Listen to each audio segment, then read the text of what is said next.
Our journey into the heart of the deep, ancient forest had been fueled by a desire for adventure, an escape from the hustle and bustle of everyday life, and the prospect of forging stronger bonds with my closest friends.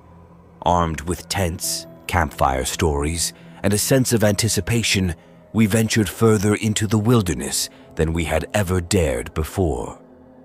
Little did we suspect that the forest held secrets that would test the limits of our courage and sanity. As the campfire crackled and its warm light flickered, the forest came to life with a disconcerting serenade.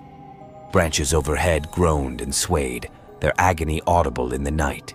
Leaves rustled like clandestine conversations, and the wind carried a mournful tune that seemed to resonate with the very soul of the woods. But it was the laughter, initially a faint echo, that sent a chill racing down our spines, foreshadowing the horror that lay ahead. The joviality that had filled our group soon dwindled into a hushed unease as the laughter drew closer, each chilling peal growing increasingly distorted and unsettling. We clung to the fire's warmth, trying to convince ourselves that it was nothing more than our collective imagination running wild, but the laughter defied any attempts to dismiss it. It seemed to have an insidious life of its own. Emerging from the depths of the forest, a figure came into view. Unnaturally tall and gaunt, shrouded in tattered rags and hidden beneath a hood, it was the source of the eerie laughter. Our group sat frozen in a tableau of fear as the figure approached, its laughter growing louder and more disturbing, echoing ominously in the night. Panic seized our hearts, and we abandoned our campsite in a frenzied, desperate scramble through the underbrush. The thunderous beat of our hearts echoed the rhythm of the laughter, which played a sadistic game of approaching and retreating, toying with our senses. The forest itself seemed to conspire against us, its trees contorting into grotesque, nightmarish shapes, and the underbrush thickening, forming an impenetrable labyrinth. One by one, we were separated by the impenetrable darkness, the laughter serving as our cruel tormentor. My friends' voices, their cries and pleas grew faint and were ultimately absorbed by the relentless night. I found myself completely alone, disoriented and terror-stricken, lost within the nightmarish maze the forest had become. When the first rays of dawn finally pierced the dense canopy, search and rescue teams descended upon the forest. They combed every inch of the wilderness, but to no avail. My friends had become victims of the forest's malevolence, leaving only their chilling laughter as a haunting enigma, a ghostly reminder that some secrets are meant to remain forever buried in the depths of the forest, untouched and undisturbed. The sinister laughter, forever etched in my memory, serves as a haunting testament to the terror that unfolded that fateful night. In the unforgiving, desolate wasteland of Midnight Hollow, where the searing sun cast shadows that seemed to whisper secrets to the shifting sands, a group of adventurers had set out in pursuit of a fabled treasure. Their quest was fueled by the allure of discovering an ancient buried city, rumored to be filled with untold riches. Their ambition had silenced their apprehension, and they ventured deeper into the heart of the unforgiving desert, where the very sand dunes seemed to conspire against them. The desert was a realm of extremes, where the unforgiving sun blistered the earth by day, and the frigid nights were blanketed by a sky of endless stars. As the group journeyed through the vast dunes, they felt as though the very landscape itself was shifting and changing, playing tricks on their senses, and whispers of forgotten voices rode the wind. Their first night beneath the desert sky was a restless one, haunted by strange sounds that rode the breeze and eerie shadows that danced on the dunes. But it was on the second night that the true horrors began. Their slumber was disturbed by vivid, ghastly nightmares that painted their minds with terror.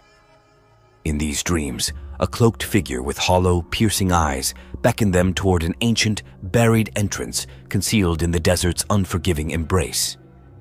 As the days pressed on, the relentless desert environment tested their mettle, with the unrelenting sun bearing down and the scarcity of water heightening their desperation.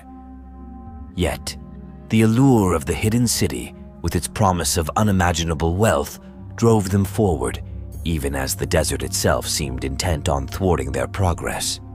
Mysterious symbols etched themselves into the sand, etchings of forgotten worlds, and an eerie laughter echoed through the arid wasteland, as if the very desert had come alive with malevolent mirth. Tension simmered within the group, suspicion and paranoia threatening to tear them apart. One evening, their efforts led them to the fabled entrance to the buried city, an imposing stone gateway that beckoned them into the heart of the enigmatic depths. As they ventured into the underground labyrinth, the air grew heavy and chilled, and the silence was unsettling, a stark contrast to the relentless desert above. In the buried city's heart, they discovered a chamber adorned with cryptic relics and ancient inscriptions, a place where secrets seemed to pulse in the very stone itself.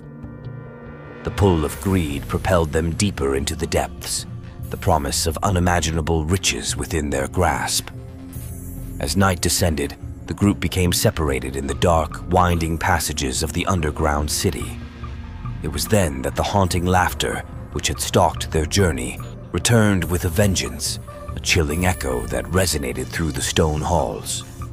They knew they were not alone, that something sinister and otherworldly had awakened within the buried city, and the very walls seemed to shift and conspire against them.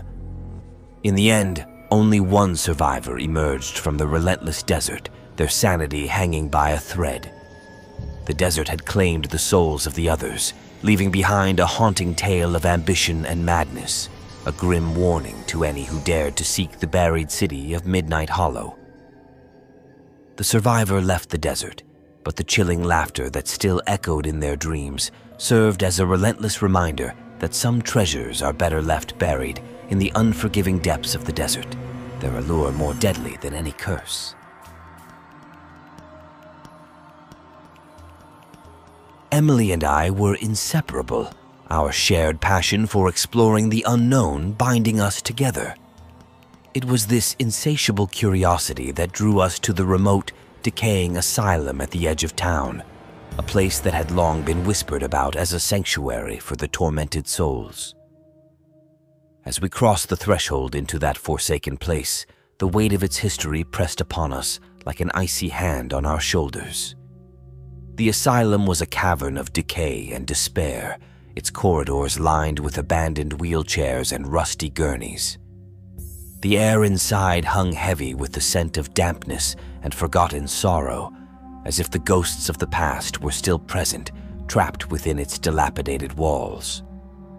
The first night was a fitful one, with strange noises that reverberated through the darkened hallways and eerie shadows that danced upon the walls.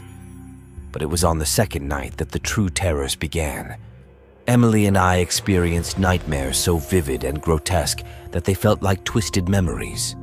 In those dreams, a malevolent, grinning figure beckoned us deeper into the asylum, its hollow eyes burning with malevolence. As the days stretched on, we observed unsettling changes within the asylum.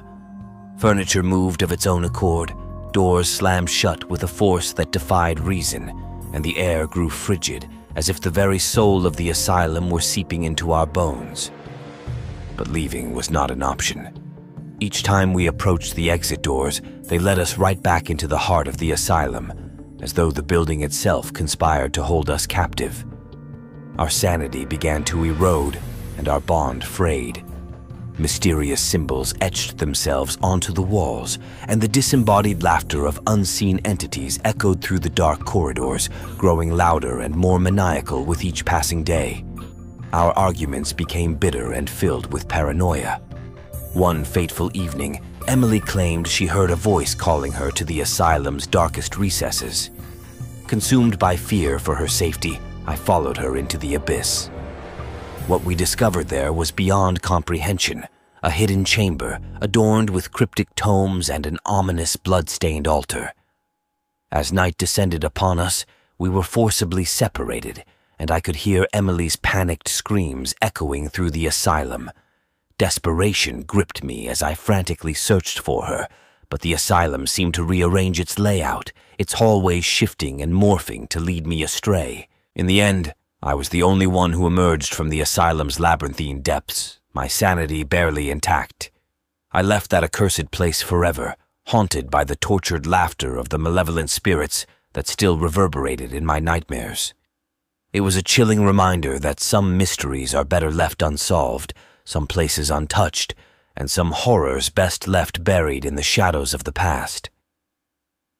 Emily had become a victim of the asylum's relentless darkness, leaving me forever scarred by our ill-fated exploration, a haunting testament to the chilling malevolence that lurked within those cursed walls.